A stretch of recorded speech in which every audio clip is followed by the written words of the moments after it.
justice par la grâce. La justice souvent représentée pour nous par une balance, ou la balance derrière moi, parce que nous sommes sur la justice par la grâce. Il y a une justice que nous avons reçue par la grâce de Dieu et qui aujourd'hui est importante. C'est cette justice qui fait que nous pouvons nous approcher de Dieu, c'est cette justice qui fait que nous pouvons vivre et expérimenter la grâce de Dieu au quotidien. Maintenant, pourquoi a-t-il fallu que nous recevions une justice par la grâce de Dieu? On va regarder tout de suite Ésaïe 59 et après on va aller dans Ésaïe 1. Ésaïe 59 au verset 2. Il nous dit, mais ce sont vos crimes qui mettent une séparation entre vous et Dieu, ce sont vos péchés qui vous cachent sa face et l'empêchent de vous écouter.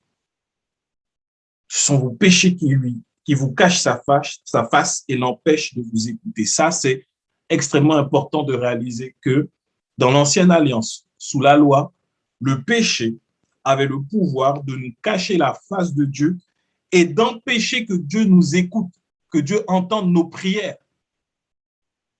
Ça, c'est terrible pour un peuple que Dieu a créé, qu'il aime. Le péché commis par son peuple empêche que Dieu puisse voir ses enfants et même les entendre, parce que Dieu est saint, il est 3 fois saint. Le péché ne peut pas demeurer dans la présence de Dieu. Ça, c'est quelque chose, c'est un fait établi. Dieu et le péché, c'est comme l'eau et l'huile. Ça ne se mélange pas. Il n'y a pas de mélange entre Dieu et le péché. Ça, c'est clair. Ça, c'est net. C'est précis. Et Isaïe nous dit que ce sont nos crimes qui mettent une séparation. Et c'est ce qui se passait dans l'ancienne alliance. Et il y a une chose, une croyance commune que j'avais moi-même il y a quelques années encore par rapport à la justice que Dieu nous a donnée par la grâce. Je pensais que nous étions sauvés et que Dieu nous avait fait cette grâce. Et donc, ce n'était pas par rapport à ce que nous avons fait, mais c'était par rapport à ce que nous croyons.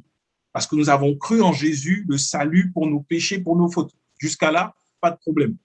Sauf qu'après, au bout d'un moment, la croyance devient cette forme d'épée de Damoclès, cette forme de joug mis sur les épaules qui dit que une fois que tu as été sauvé, justifié par grâce, par Jésus-Christ, tu n'as rien fait pour, à partir de ce moment-là, il te faut marcher dans une obéissance sans faille parce que Christ, ayant vaincu le péché, tu n'as plus le droit de pécher. Et si tu pêches, ben cette phrase, ce verset d'Ésaïe 59, verset 2, va se manifester à nouveau. Et donc, Dieu ne peut plus entendre tes prières, Dieu ne peut plus te voir, tu sens mauvais pour Dieu parce que tu as péché. Et donc, c'est ce qui fait que nous faisons tous nos efforts pour pouvoir demeurer dans les bonnes grâces de Dieu. Et donc, on va prier, on va jeûner, on va se lever tôt, on va servir à l'église. Tout ça pour dire, Seigneur, tu vois, moi, je t'aime, je ne cherche pas à pécher, je ne cherche pas à te déshonorer. Et donc, on va mettre, et ça, c'est la responsabilité de pour beaucoup des pasteurs, on va mettre beaucoup de poids on va charger les enfants de Dieu pour qu'ils demeurent dans une soumission, une obéissance totale à Dieu, mais à travers l'homme de Dieu. Toujours encore dans cette vision de l'Ancien Testament. Donc, en gros, on était sauvé par grâce, on n'a rien fait pour ça, tout le monde est d'accord avec ça. Mais par contre, une fois sauvé, attention, il ne faut plus pécher, parce que si on pêche, Dieu, alors, est séparé de nous, éloigné de nous. C'est complètement faux. Mais en prenant la Bible et en mettant plusieurs versets mis bout à bout de l'Ancien et du Nouveau Testament, on peut finir par faire la Bible dire ce qui n'est pas biblique, en fait. Et c'est en ça que le contexte d'un passage, je le répéterai toujours, est très important pour comprendre les choses. Et là, on va aller dans Ésaïe, chapitre 1, et on va lire du verset 10 jusqu'au verset 20, pour comprendre pourquoi nous avons besoin de la grâce en Jésus-Christ, de la justice que la grâce peut nous donner par Jésus-Christ, et ensuite de voir que, en fait, ce n'est pas par rapport à nos œuvres que Dieu nous donne la justice. Ça n'a rien à voir avec ça. Lisons ensemble Ésaïe 1, le verset 10. Écoutez la parole de l'Éternel, chef de Sodome, prête l'oreille à la loi de notre Dieu, peuple de Gomorrhe. Là, quand Ésaïe parle au début de Ésaïe chapitre 1er, il s'adresse bien au peuple d'Israël. Il s'adresse bien au peuple d'Israël. Donc, verset 11. Qu'ai-je à faire de la multitude de vos sacrifices, dit l'Éternel. Je suis rassasié des holocaustes de béliers et de la graisse des veaux. Je ne prends point plaisir au sang des taureaux, des brebis et des boucs. Quand vous venez vous présenter devant moi, qui vous demande de souiller mes parvis? Cessez d'apporter de vaines offrandes. J'ai en horreur l'encens, les nouvelles lunes, les sabbats et les assemblées. Je ne puis voir le crime s'associer aux solennités. Mon âme est vos nouvelles lunes et vos fêtes. Elles me sont à charge. Je suis là de les supporter. Quand vous étendez vos mains, je détourne de vous mes yeux. Quand vous multipliez les prières, je n'écoute pas. Vos mains sont pleines de sang. Lavez-vous, purifiez-vous, ôtez de devant mes yeux la méchanceté de vos actions. Cessez de faire le mal. Apprenez à faire le bien. Recherchez la justice. Protégez l'opprimé. Faites droit à l'orphelin. Défendez la veuve. Venez et plaidons, dit l'Éternel. Si vos péchés sont comme le cramoisi, ils deviendront blancs comme la neige. Ils sont rouges comme la pourpre. Ils deviendront blancs, ils deviendront comme la laine.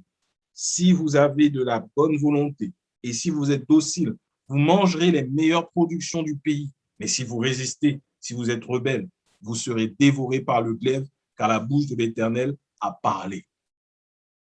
Dans ce passage, Ésaïe explique que toutes les ordonnances de la loi, tous les sacrifices pour le péché, tout ce qui avait été mis en place pour que les péchés des hommes soient couverts par le sang des boucs, des taureaux, des brebis, ne plaît plus à Dieu, ne plaisait plus à Dieu. Il les avait en horreur. Autrement dit, les œuvres de la loi étaient en horreur à Dieu. Il ne les supportait plus. Et il dit quoi au peuple? Lavez-vous, purifiez-vous, ôtez de devant mes yeux la méchanceté de vos actions, cessez de faire le mal, apprenez à faire le bien, recherchez la justice. Recherchez la justice. Cette justice, elle est en Jésus-Christ seul. Parce que la preuve en est que toutes les œuvres de la loi, Dieu les avait en horreur. Ça souillait le parvis de son temple. Il ne supportait plus ça. Il ne le supportait plus. Aujourd'hui, le fait de dire aux enfants de Dieu, OK, tu es sauvé par grâce. Maintenant, tu dois marcher dans l'obéissance. Et si jamais tu as péché, attention, il te faut aller confesser. Mais quand on dit confesser, ce n'est pas reconnaître que tu es pécheur et que tu as besoin de Jésus-Christ, mais il faut aller exposer ce que tu as fait, donner tous les détails à des hommes qui ne t'aiment pas forcément pour pouvoir ensuite expier ta faute, ton péché, faire un sacrifice d'humiliation, pas d'humilité. On va chercher à ce que tu sois humilié pour que tu sois de nouveau agréable, mais même pas à Dieu, puisque la vérité, c'est que ce n'est pas vis-à-vis de Dieu, mais que tu sois de nouveau agréable et acceptable dans l'Église, parce que tu as tellement péché, tu es pécheur, et donc tu es souillé. Cette mentalité qui fait que on croit que celui qui, au milieu de nous, a péché est devenu comme Akan, c'est la loi, c'est un mensonge. Aujourd'hui, il ne peut y avoir dans l'Église, dans le corps de Christ, des Akans.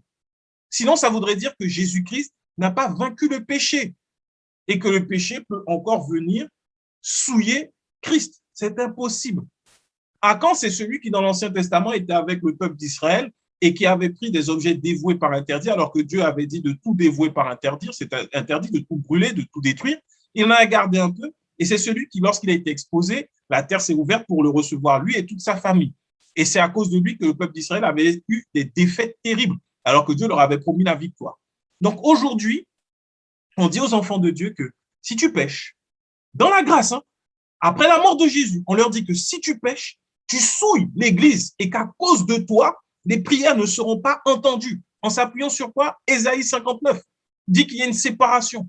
Sauf que Dieu dit que tout ce que la loi pouvait faire, tous les sacrifices qu'on pouvait faire, toutes les offrandes, et ça passe aujourd'hui par le fait qu'on te dit, ah, si tu as péché devant Dieu, va, expose ton péché, ensuite tu vas, tu fais une offrande, vraiment pour que Dieu soit réconcilié, pour montrer que tu es revenu à Dieu, donc tu dois faire une offrande. Tout ça n'est pas agréable à Dieu. Christ est mort une bonne fois pour toutes et il n'y a désormais plus aucune offrande pour le péché. Jésus-Christ est mort pour ça.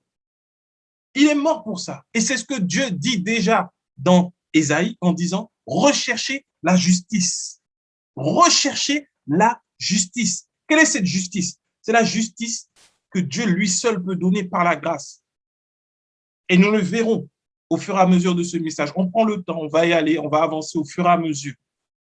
Donc, il faut vraiment que cette pensée puisse quitter nos mentalités, parce qu'elle est celle qui nous empêche d'avancer dans la grâce et dans l'amour de Dieu surtout. Si nous avons quelque part la pensée, oh, j'ai fait une erreur, j'ai péché, j'ai menti, j'ai pas été franc, j'ai dissimulé telle ou telle chose, j'ai écouté une musique qu'il fallait pas écouter, j'ai regardé un film, parce que j'en connais, j'ai regardé un film, il faut que j'ai été convaincu de péché, il faut que je demande pardon à Dieu. Tout ça là, il faut perdre cette mentalité-là. Il faut perdre cette mentalité-là parce que c'est une mentalité qui nous enferme sous la loi. Et on aura envie, ce qui est presque humain et naturel, je veux dire, de vouloir rattraper ses fautes. C'est valable peut-être si tu fais à ton prochain quelque chose de mal. Je parle bien à ton prochain, pas à Dieu. Si tu as fait du mal à un frère, une sœur, à tes enfants, ou même peut-être à ton époux, ton épouse, là, tu dois rattraper les choses, demander pardon, et là, par ton attitude au fur et à mesure, recréer la confiance. Si tu as blessé tes enfants, la Bible nous dit de ne pas frustrer les enfants. Si tu as blessé tes enfants, de prendre le temps de leur demander pardon, même si tu es parent, ce n'est pas un problème, tu ne t'abaisses pas. Tu demandes pardon à tes enfants, tu leur expliques que voilà, ça s'est passé comme ça, tu as fait une erreur, mais tu rattrapes les choses, ce qui est normal vis-à-vis de nos prochains. Nous ne sommes pas Dieu. Nous n'avons pas les yeux de Dieu, nous ne regardons pas au-dedans du cœur. Si tu t'es trompé, c'est normal de demander pardon à la personne à qui tu as fait du mal. C'est normal. C'est totalement normal. D'autant plus si c'est avec les membres de la famille. La Bible dit, tant que cela dépend de nous, que nous soyons en paix avec tout le monde. Tant que ça dépend de nous. Si après la personne ne veut plus te parler, toi, ta charge est de prier, de demander à Dieu d'apaiser son cœur et de permettre que les choses puissent changer. Mais maintenant, vis-à-vis de Dieu, à cause de Jésus-Christ, aujourd'hui, Dieu n'est plus en colère après nous à cause du péché. Il n'est plus fâché. Il ne va pas se détourner de nous. Il ne va pas faire « Oh non, je ne peux plus te voir, tu as péché ». Il ne va pas faire ça. Dieu ne va pas faire ça désormais. Pourquoi? C'est ce que nous allons voir. On va regarder ensemble Galates 3 au verset 6.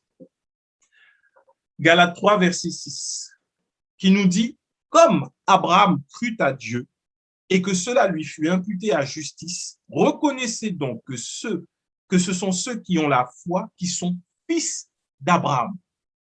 Ceux qui ont la foi qui sont fils d'Abraham. Ceux qui ont la foi, ce sont ceux qui ont cru en Jésus-Christ comme le seul sauveur de l'humanité. Et donc sont fils d'Abraham. Et comme Abraham crut à Dieu, c'est Paul qui parle aux Galates à ce moment-là, après qu'il ait constaté que les Galates se soient détournés de la parole de la foi et de l'évangile de l'esprit pour essayer, parce qu'ils étaient séduits par des hommes qui sont venus pour leur dire non, non, il faut appliquer la loi.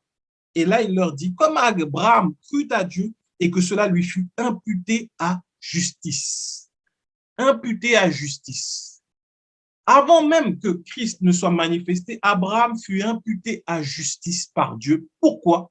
Parce qu'il a cru à Dieu. Et c'est en cela qu'il est appelé le père de la foi.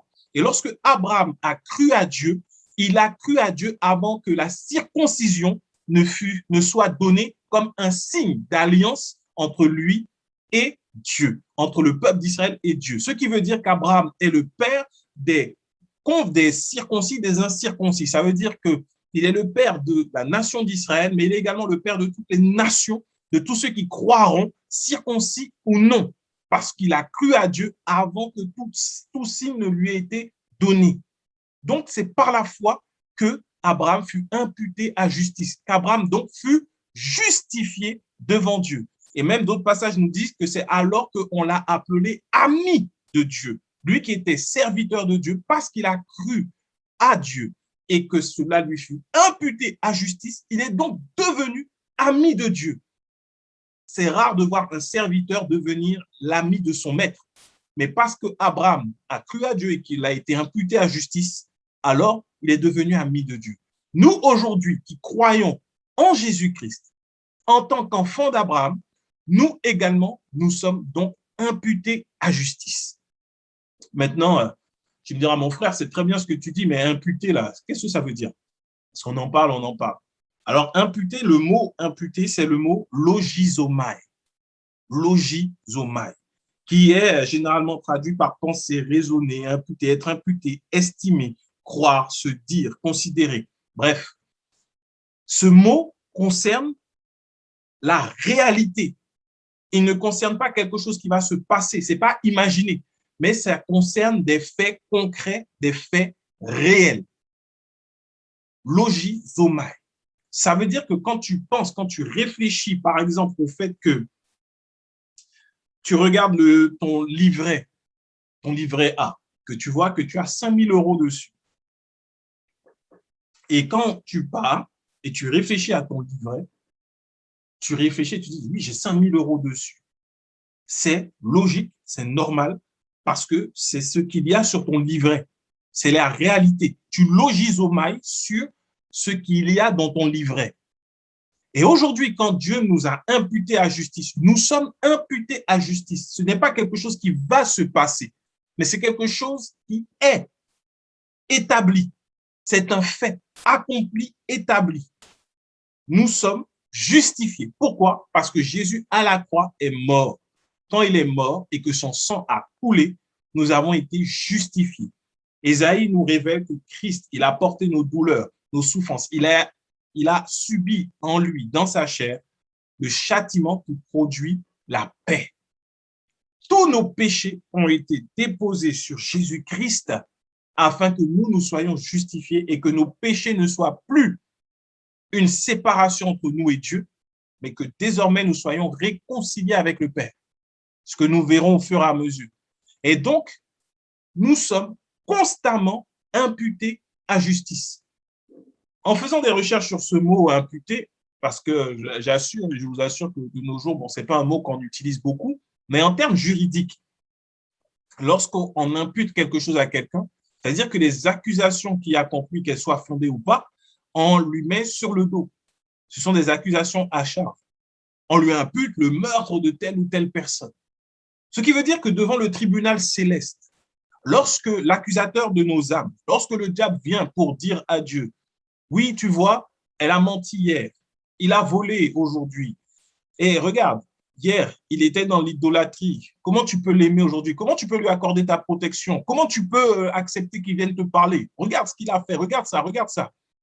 Devant le tribunal céleste, il y a quelqu'un qui vient imputer la justice pour nous. Devant toutes les accusations du diable, du monde, de la chair, nous sommes imputés à justice. Ça veut dire que ce soit hier, aujourd'hui ou demain, tu es justifié. Et si on va maintenant sur le plan comptable, je ne sais pas s'il y en a parmi nous qui sont comptables. Moi, je ne suis pas du tout comptable. Mais en recherchant, je me suis rendu compte qu'une imputation comptable, c'est quand on va prendre d'un compte pour mettre sur un autre dans une catégorie bien spécifique, pour faire simple. Ce qui veut dire que Christ, pur, saint, sans faute, parfait, il a pris sur lui tous nos péchés. Et la Bible nous dit qu'il a payé le prix de nos péchés. Donc, son compte de pureté, de sainteté, de justice a été débité pour que nous soyons imputés à justice. Et donc, sur notre compte à nous, dans la catégorie ceux qui ont la foi, il est écrit justifié. Et donc, quand tu vas chercher, regardez derrière, regardez le péché, tout ce que tu veux, dans ton compte, il y a une seule chose. Quand tu vas chercher un déficit creusé par le péché, il n'y a qu'une seule chose. Tu es à plus infini de justice. Plus l'infini de justice. Autrement dit, ton statut par défaut en Jésus-Christ, c'est non coupable. Peu importe ce que tu fais. Peu importe ce que tu fais, tu es non coupable. Non coupable. Ce qui veut dire que la mentalité de venir, de vouloir faire une offrande, de vouloir s'humilier devant les gens pour que nous recevions le pardon, pour que Dieu nous accepte, tout ça là, ce n'est pas marcher dans la foi. Ce n'est pas marcher dans la foi. C'est être sous la loi, penser que nos œuvres pourront nous aider à être agréables à Dieu. Non, la Bible nous dit que sans la foi, nul ne peut lui être agréable. Donc ta foi, juste le fait de croire que Jésus-Christ est mort pour toi et qu'il est le sauveur de l'humanité, fait que tu es justifié, non coupable. peu importe ce que tu as fait comme erreur, peu importe ce que tu as fait vis-à-vis de Dieu, non coupable. Zéro. Niet. C'est pour ça qu'il nous dit que nous sommes plus que vainqueurs, libérés du poids du péché. C'est ça la justice que nous recevons par la grâce de Dieu. Mais maintenant, ça, c'est ce que j'ai expliqué avec mes mots. On va regarder ce que la parole nous dit. 1 Pierre 2, verset 24. 1 Pierre 2, verset 24. Lui qui a porté lui-même nos péchés en son corps sur le bois, afin que, morts au péché, nous vivions pour la justice. Lui, par les meurtrissures duquel vous avez été guéris. Et là, je fais une parenthèse rapide sur la Sainte Seine. Lorsque nous mangeons le Saint Repas, notamment lorsque nous prenons le sang, nous sommes en train de rappeler à notre corps et également au monde spirituel que nous sommes justes. Parce qu'il a porté nos péchés et qu'il a été crucifié pour cela. Donc, ce qui veut dire que malédiction générationnelle, peu importe le type d'accusation, parce que les parents avaient, je ne sais pas, moi je viens de la Caraïbe, par exemple, et du côté de mon père, ma grand-mère a grandi dans l'éducation avec le vaudou, jusqu'à ce qu'elle donne sa vie à Christ. Donc, si Christ n'était pas mort à la croix, les effets des cultes vaudouisants que ma grand-mère avait fait, aujourd'hui, non seulement devaient frapper mes parents, mon père, mais en plus devrait venir sur nous parce que, tout simplement, elle a fait des cultes désagréables à Dieu.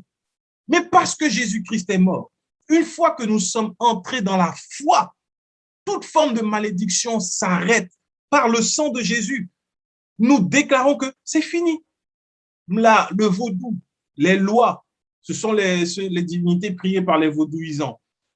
Les lois, les vaudous, les cultes, tous cérémonies occultes de consécration des entrailles, tout ce qu'on veut qui ont pu se dérouler, ne peuvent plus parler. Elles s'arrêtent net le jour où tu dis oui, je crois en Jésus-Christ. Donc, le jour où ma grand-mère a dit oui, je crois et j'accepte Jésus-Christ, les malédictions qui étaient venues par le vaudou se sont arrêtées avec elle dans cette famille. Et c'est pour ça qu'aujourd'hui, nous bénissons le Seigneur parce que non seulement mon père, mais également mes oncles, ils sont tous devenus serviteurs de Dieu. Là où Satan avait prévu qu'ils deviennent serviteurs du diable, serviteurs de Dieu. Les plans ont été changés. Et c'est ce qui se passe dans nos vies. Peu importe l'histoire familiale, peu importe le passé, peu importe les avortements, ce que tu as pu faire, peu importe les divorces, peu importe ton passé, ton histoire, même si tu étais assassin, parce que Christ est mort et le jour où tu crois en lui, cette malédiction qui te poursuivait et qui voulait poursuivre tes enfants ou autres s'arrête parce que désormais, tu es non coupable. Même si il y a des autels qui avaient été faits pour dire, oui, moi, je réclame la vie de tous les descendants de tels parce qu'ils nous ont servi. Il a arrêté, donc désormais, nous n'avons plus de victimes à manger. Nous voulons manger les entrailles des femmes de cette famille. Parce qu'il y a une personne de cette famille qui a dit, moi, je crois en Jésus-Christ. À partir de maintenant, cette malédiction s'arrête. 1 Jean 2, le verset 1 et 2 nous disent, 1 Jean 2, versets 1 et 2. Mes petits enfants, je vous écris ces choses afin que vous ne péchiez point. Et si quelqu'un a péché, nous avons un avocat auprès du Père, Jésus-Christ, le juste. Il est lui-même une victime expiatoire pour nos péchés, non seulement pour les nôtres, mais aussi pour ceux du monde entier. Ce qui veut dire que cette grâce, que cette justice, elle nous est réservée non seulement à nous, mais pour tous ceux qui croiront en Jésus-Christ. Il y a de l'espoir. Nous ne pouvons plus nous laisser séduire par le péché. Pourquoi? Parce que Jésus-Christ est mort pour cela. Lui, le juste, il nous a donné sa justice. Aujourd'hui, nous marchons dans la justice de Christ. Nous ne marchons pas dans la justice de nos œuvres. Nos œuvres ne peuvent pas nous justifier. Nos offrandes ne pourront pas nous justifier. Nos offrandes ne pourront pas nous permettre d'être purs, saints devant Dieu. Ce qui nous rend purs, ce qui nous rend saints, c'est la justice que nous avons par la foi, uniquement par la foi. J'entends déjà des voix dire « Ah, mais c'est facile, c'est trop facile. » Nous, on a besoin de souffrir dans la prière, de se mettre à genoux. Avant de commencer à parler, il faut demander pardon à Dieu. Mon ami, tu te fatigues pour rien. Ce n'était pas facile. Ce n'était pas comme ça. C'est Jésus-Christ qui a payé le prix. Tu veux voir le prix qu'a coûté la justice qu'aujourd'hui nous avons? Il a coûté la souffrance dans le prétoire. Il a coûté les fouets, les coups de fouet dans le dos, la couronne d'épines, les clous dans les mains. Voilà le prix que Jésus a payé pour que nous soyons justifiés. Et qu'aujourd'hui, cette justice soit accessible à tous. Il l'a rendu accessible. Nul ne pouvait payer ce prix. Le prix que Jésus a payé, impossible à un seul homme de le payer. Jésus-Christ l'a payé pour que nous soyons aujourd'hui justifiés. Ne nous laissons pas berner ni avoir par un discours mensonger qui consiste à dire que nous devons encore chercher la justification lorsque nous péchons. Non, cette justice, nous l'avons. Maintenant, le problème, c'est notre foi sur ce qui concerne le péché. C'est de ne pas réaliser l'impact et la puissance de la justice que nous avons par la grâce de Dieu. Lorsque nous avons conscience de cette justice, le péché ne peut plus dominer en nous, le péché ne peut plus agir sur nous. Ce qui est paradoxal, c'est que plus on va enseigner aux gens, ne fais pas ci, fais attention, si jamais tu as péché devant Dieu, va demander pardon, offre un jour de jeûne ou je ne sais quelle autre chose encore, quelle autre humiliation que tu dois subir. Si nous tombons dans ça, alors on ne vit pas totalement libéré, on réveille le péché. Le péché n'est pas sans pouvoir, au contraire, c'est donner de la force et du pouvoir au péché. Parce que c'est par la loi que le péché a été rendu puissant. C'est par la loi. Donc nos œuvres rendent le péché puissant et c'est terrible. Regardons ensemble maintenant, on va naviguer entre Romains 5 et Romains 6. On va naviguer sur différents passages. L'idéal aurait été de s'asseoir pendant plusieurs semaines et de lire portion après portion, Romains 5, Romains 6, et même à partir de Romains 3. Je vous assure, si vous voulez mieux comprendre la justification, j'invite tout un chacun à lire Romains à partir du chapitre 3, 4, 5, 6, 7, 8, jusqu'à 8. Paul fait un extraordinaire exposé sur la justification que nous avons en Jésus-Christ. Mais là, on va prendre quelques passages pour pouvoir bien comprendre que lorsque nous sommes justifiés, nous ne sommes plus sous le pouvoir du péché. Et si nous n'y sommes plus, c'est justement parce que Christ est mort et c'est par la foi seulement que nous pouvons sortir du pouvoir du péché, pas par nos œuvres. Romains 5, à partir du verset 1er. Étant donc justifiés par la foi, nous avons la paix avec Dieu par notre Seigneur Jésus-Christ, à qui nous devons d'avoir eu par la foi accès à cette grâce dans laquelle nous demeurons fermes et nous nous glorifions dans l'espérance de la gloire de Dieu. On s'arrête là. Par Jésus-Christ, nous avons par la foi accès à cette grâce. La grâce de malgré nos fautes, nos péchés, nous sommes justifiés parce que nous croyons en Jésus-Christ. Nous avons accès donc à cette grâce. Nous sommes justifiés par la foi et nous avons la paix avec Dieu. C'est pas nous aurons un jour la paix. Nous avons cette paix avec Dieu. Aujourd'hui, si dans ta marche chrétienne, à un moment, tu faillis, tu faiblis, tu glisses sur le chemin, sache que Dieu reste en paix avec toi. Ne t'en éloigne pas parce que tu as commis une erreur, parce que tu as péché. Au contraire, reviens à lui et reconnais que tu as besoin de Jésus-Christ parce que c'est par sa mort à la croix seulement que tu as la justice, que tu es justifié. Marchons dans cette foi-là. Le Père n'est plus en colère contre nous. C'est fini Ésaïe 1. C'est fini Ésaïe 59, 2. C'est fini le péché qui met la séparation. Le Père est réconcilié avec nous par Jésus-Christ. C'est fini. Hier, il ne pouvait pas nous voir, il ne pouvait pas porter les regards sur nous parce que le péché nous recouvrait, nous enveloppait. Mais Jésus-Christ à la croix, à un moment, a dit, mon Dieu, pourquoi m'as-tu abandonné? À ce moment-là, Christ était chargé de tous nos péchés et lui a été rejeté pour que nous soyons acceptés. Voilà à quel moment ça s'est passé. Et lorsque nous avons foi en cela, lorsque nous croyons en cela, alors la justice de Christ devient notre partage, notre héritage. Et le Père n'est plus fâché contre nous. Au contraire, lorsque nous glissons sur le chemin, lorsque nous tombons, il nous relève. par son amour, par sa grâce, parce qu'il n'est plus éloigné. Il nous tend la main et nous pouvons donc saisir sa main. C'est au milieu de la tempête, c'est dans les ténèbres que sa lumière vient se révéler à nous afin que nous soyons relevés par sa justice, parce qu'il n'est plus en colère contre nous. Pourquoi? Et Romains 5, verset 6. Car lorsque nous étions encore sans force, Christ, au temps marqué, est mort pour des impies. À peine mourrait-on pour un juste. Quelqu'un peut-être mourrait-il pour un homme de bien, mais Dieu prouve son amour envers nous, en ce que lorsque nous étions encore des pécheurs, Christ est mort pour nous. À plus forte raison donc, maintenant que nous sommes justifiés par son sang, serons-nous sauvés par lui de la colère. Car si lorsque nous étions ennemis, nous avons été réconciliés avec Dieu par la mort de son Fils, à plus forte raison, étant réconciliés, serons-nous sauvés par sa vie. Et non seulement cela, mais encore nous nous glorifions en Dieu par notre Seigneur Jésus-Christ, par qui maintenant nous avons obtenu la réconciliation. Oh, que ce soit clair dans le cœur de quelqu'un ce matin. Nous avons la réconciliation. Et c'est cette parole de réconciliation que nous annonçons, nous ici. Cette réconciliation avec le Père, quel merveilleux don que Jésus-Christ nous a fait. Hier, il était en colère à cause des péchés, mais aujourd'hui, il n'est plus en colère. Sa colère est tombée sur Jésus. À aucun moment dans ce qui nous arrive dans nos vies, nous ne pouvons considérer que le Père est en colère contre moi. Je n'ai pas donné ma dîme ce mois-ci. Oh là là, mes finances, c'est fini. Non, quelque part, tu penses que Dieu est en colère contre toi. Mon Dieu, j'ai vu un mendiant, je ne lui ai pas donné. De quoi? Alors que le Seigneur nous dit de prendre soin des pauvres. Le Père n'est pas en colère contre toi.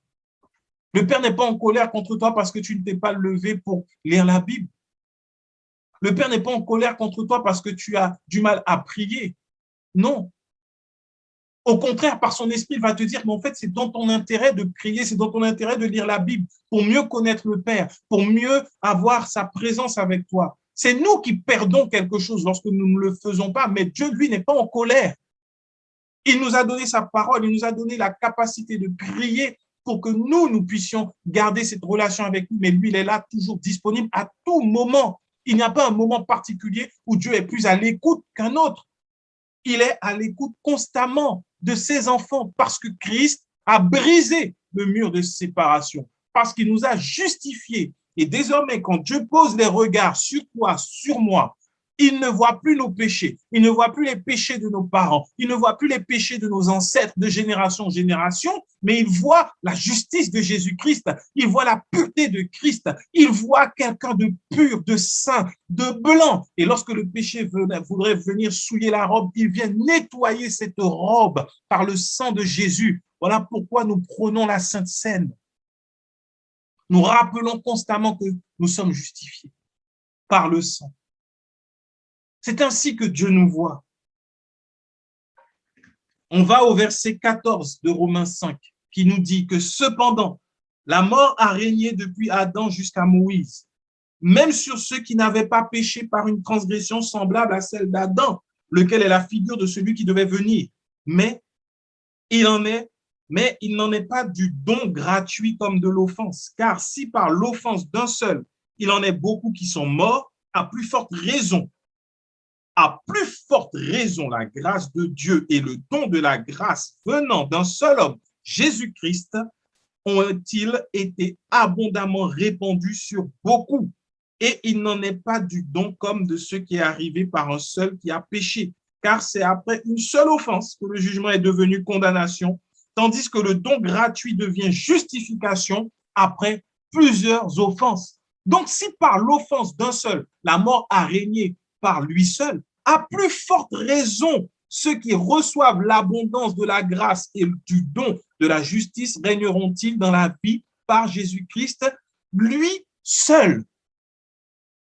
Nous régnerons dans la vie par Jésus-Christ, lui seul, parce que nous avons reçu le don de la grâce et de la justice. Waouh! Régner dans la vie, qu'est-ce que c'est? Régner dans la vie, ce n'est pas être chef d'entreprise. Sinon, les chefs d'entreprise de ce monde-là, il n'y en aurait pas qui pèteraient des câbles, qui lâcheraient tout pour aller faire une vie plus simple. On en voit. Régner dans la vie, ce n'est pas être riche. Non. Régner dans la vie, ce n'est pas être influent, avoir des contacts influents. Soit dit en passant, tu as le contact le plus influent du monde avec Jésus-Christ. C'est le plus influent de tous les contacts et tu as son intermédiaire en toi, le Saint-Esprit. Mais toujours est-il que régner dans la vie, c'est que là où le monde n'arrive pas parce qu'il ne croit pas en Jésus, toi, tu y arrives. Toi, tu y arrives. La dépression, oh, tu en sors. Ça ne veut pas dire qu'elle ne va pas venir frapper à ta porte. Elle va venir, elle va essayer. La douleur, la tristesse, la peine, ils vont venir, ils vont frapper. Ça va faire mal pendant un moment, surtout après la perte d'un être cher. Ça fait mal. Nous sommes des êtres humains. Nous l'avons vu la semaine dernière. Nous sommes des êtres humains. Nous avons des sentiments, des émotions. Mais contrairement au monde où il y a des personnes qui sont en thérapie depuis 10, 15, 20 ans pour quelque chose qui s'est passé lorsqu'ils avaient 5 ou 6 ans, aujourd'hui, en Jésus-Christ, waouh, par le don gratuit de la vie, cette marque que la mort a voulu laisser sur nous, parce qu'en fait, tout ce qui détruit, c'est la mort. Cette marque de la mort, elle est détruite par la puissance de la grâce que nous avons reçue et par la justice. En fait, là, nous sommes justifiés. Et les accusations de la chair ou du monde ne peuvent plus parler contre nous. Et nous en sortons vainqueurs. Il y a une accusation qui est avec, je crois, avec chaque être humain qui vient de la chair. C'est l'insatisfaction. L'insatisfaction te dira, au travers de ton corps, que tu n'es pas assez beau, tu n'es pas assez intelligent, tu n'es pas assez fort, tu n'es pas capable de faire des choses extraordinaires. C'est souvent, ça se traduit souvent par des formes de peur, de phobie, de complexe. C'est une forme d'accusation qui vient de la chair.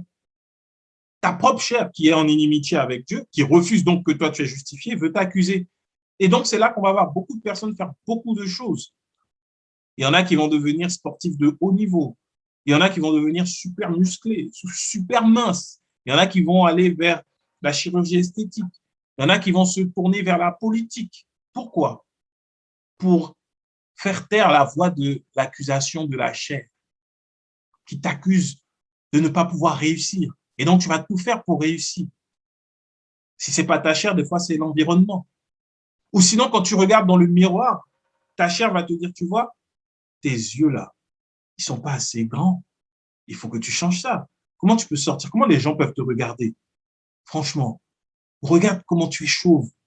C'est pas bien, va faire quelque chose quand même. Tu peux pas sortir devant les gens en étant chauve comme ça.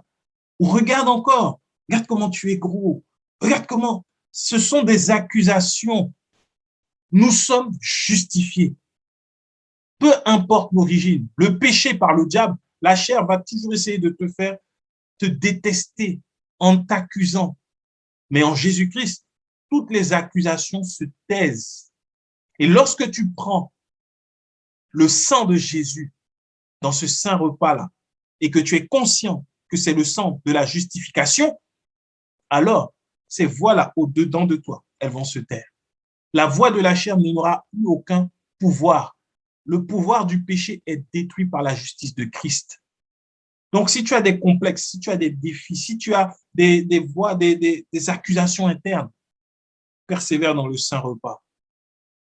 Parce que tu te rendras compte, en fait, que à chaque saison de ta vie, il y a toujours eu une forme de complexe qui venait te parler, qui venait te dire, mais regarde, tu pourrais être beaucoup plus musclé, là maintenant, beaucoup plus mince. Ça, c'était en 2000. Arrivé en 2010, tu regardes une photo de toi en 2000, la chair va te dire, mais tu vois, en fait, tu étais bien en 2000. C'était pas mal, hein? Regarde maintenant comment tu es devenu en 2010. C'est pas bon. Arrivé en 2020, tu regardes la photo de 2010. Alors la chair va te dire, tu vois comment en 2010 tu étais bien? Ah, franchement, non. Tu as fait n'importe quoi. C'est ça l'accusation. L'insatisfaction se taise. Tout ça se tait par la justice que nous avons en Jésus-Christ. Nous sommes justifiés en Christ. Refuse toute forme d'accusation. Parce que cette accusation va te faire te condamner, détruire ton propre corps. Non. Ce n'est pas une poursuite du vent. En Jésus-Christ, nous l'avons, logizomai. Ça nous est imputé, c'est réel, tu l'as. Peu importe la lutte avec je ne sais quel complexe ou autre, en Jésus, tu retrouves la paix. La paix. Tu es en paix. Ta santé ne dépendra pas des médicaments, du sport, de l'exercice, même s'il faut en faire, mais dépendra de Jésus-Christ. Ta paix ne dépendra pas de ce que tu auras lu, ni ce que tu auras fait, ni tes méditations, mais de Jésus-Christ. Pourquoi? Parce que toute forme d'accusation ont été réduites à néant par Jésus-Christ. La vie, nous l'avons par Jésus-Christ. La justice, par Jésus-Christ. Et le verset 18 nous dit, ainsi donc, toujours dans Romains 5, ainsi donc, comme par une seule offense, la condamnation a atteint tous les hommes, de même, par un seul acte de justice, la justification qui donne la vie s'étend à tous les hommes. Car, comme par l'obéissance, la désobéissance d'un seul homme, beaucoup ont été rendus pécheurs, de même, par l'obéissance d'un seul, beaucoup seront rendus justes. Or, la loi est intervenue pour que l'offense abondât. Mais là où le péché a abondé, la grâce a surabondé, afin que, comme le péché a régné par la mort, ainsi la grâce régna par la justice pour la vie éternelle par Jésus-Christ, notre Seigneur. C'est extraordinaire. La loi a été donnée pour que le péché abonde, pour que l'humanité se rende compte qu'il y a besoin de cette justice par la grâce. Prêcher la loi, c'est faire un peuple devenir pécheur. Là où on pêche la loi, le péché va abonder. Là où on prêche la grâce va surabonder. Si tu étais dans une situation de pécheur, voilà pourquoi l'Église est un endroit, est ce lieu qui doit accueillir tous les pécheurs, tous ceux qui ont péché, tous ceux qui souffrent. Venez dans le corps de Christ. L'évangile est merveilleux. Nous recevons la justice. Nous sommes libérés de la condamnation, libérés de la mort, parce que nous recevons la justice en Jésus-Christ. Et quand nous recevons cette justice, alors nous régnons dans la vie avec Christ, au-dessus de tout et de tout. C'est important. Par la loi, le péché est venu et l'offense abonda. L'offense abonda par la loi. Par la loi, pas par autre chose, par la loi seulement. Par la loi seulement. J'avais prévu également de faire le même parcours dans Romains 6, qui est la continuité de Romains 5. Je n'aurai pas le temps. On reviendra sur Romains 6 la prochaine fois. Mais je finirai avec 2 Corinthiens 5, verset 17 jusqu'au verset 21, qui dit que si quelqu'un est en Christ, il est une nouvelle créature. Les choses anciennes sont passées. Voici, toutes choses sont devenues nouvelles. Ça, nous le connaissons tous. La suite dit, et tout cela vient de Dieu qui nous a réconciliés avec lui par Christ et qui nous a donné le ministère de la réconciliation, car Dieu était en Christ, réconciliant le monde avec lui-même, en n'imputant point aux hommes leurs offenses. Et il a mis en nous la parole de la réconciliation. Nous faisons donc les fonctions d'ambassadeurs pour Christ, comme si Dieu exhortait par nous. Nous vous en supplions au nom de Christ, soyez réconciliés avec Dieu. Celui qui n'a point connu le péché, il l'a fait devenir péché pour nous, afin que nous devenions en lui justice de Dieu. Sur la terre, nous qui croyons en Jésus-Christ et qui l'avons reçu, nous sommes la manifestation de la justice de Dieu, tout simplement. Nous sommes la manifestation de la justice de Dieu. Quand quelqu'un te voit, quand quelqu'un me voit, nous qui avons la foi, nous sommes l'exemple, des exemples vivants de la justice de Dieu. Ceux qui connaissent ton passé, ceux qui connaissent ton histoire, ceux qui connaissent ta vie et qu'ils voient à quel point la grâce de Dieu se répand dans ta vie, alors ils vont se demander, mais qu'est-ce qui fait la différence entre lui et moi? Nous étions ensemble à l'école, nous faisions les mêmes bêtises, mais aujourd'hui, sa vie, regarde, il est rempli de paix, il est épanoui, il a un courage, elle a un courage que je ne connaissais pas avant, que je ne connais pas. Aujourd'hui, je le veux, je le désire. C'est parce que nous avons été justifiés par Jésus-Christ à la croix. Le péché n'a plus de pouvoir sur nous parce que Christ est mort. Et Romains 6 nous explique que c'est parce que Christ est mort que le péché n'a plus de pouvoir. Et la semaine prochaine, nous allons continuer à partir de Romains 6 pour voir la puissance de cette justification. Parce que celui qui est justifié marche pleinement dans la grâce, vit pleinement la grâce. Pourquoi? Parce qu'il est libéré de la culpabilité. Il y a plusieurs racines qui viennent détruire l'être humain. Et la culpabilité en fait partie. Beaucoup se sentent coupables. Coupables de ne pas avoir été aimés par leurs parents. Coupables de ne pas avoir réussi dans leur mariage. Coupables d'avoir échoué à telle ou telle chose. Il y a une seule chose qui nous libère de cela. Ce n'est pas la thérapie. Ce n'est pas la restauration de l'âme. C'est la justification par la foi, pas par les œuvres. Laissons tomber les œuvres pour plaire à Dieu. Grandissons dans la foi. Prenons la parole. Lisons les trésors cachés dans la parole, afin que notre foi soit affermie, fondée sur Christ. Notre seul fondement, notre seule justice, c'est Jésus-Christ. Rien ni personne sur terre ne peut nous justifier. Christ seul l'a fait par son sang. Par son sang. Son sang a coulé pour que nous soyons justifiés, réconciliés avec le Père. Et quand Paul, dans Corinthiens, nous dit « réconciliez-vous », ça veut dire que soyez conscients que le Père n'est plus fâché avec vous. À toi maintenant de ne plus agir comme quelqu'un qui est fâché avec lui. Réconcilie-toi avec le Père. Reviens à lui, simplement, et il efface tout ce qui vient t'accuser. Tu es juste, non coupable, pur, saint, irrépréhensible devant lui. C'est pour cela que Dieu, Jésus-Christ, reviendra chercher une épouse sans tache ni ride. Pas parce que cette épouse sera parfaite en œuvre, bien qu'elle aura des œuvres, mais il vient chercher une épouse sans tache. Pourquoi? Parce qu'elle sera justifiée par son sang, tout simplement. Donc, qui sera dans la foi.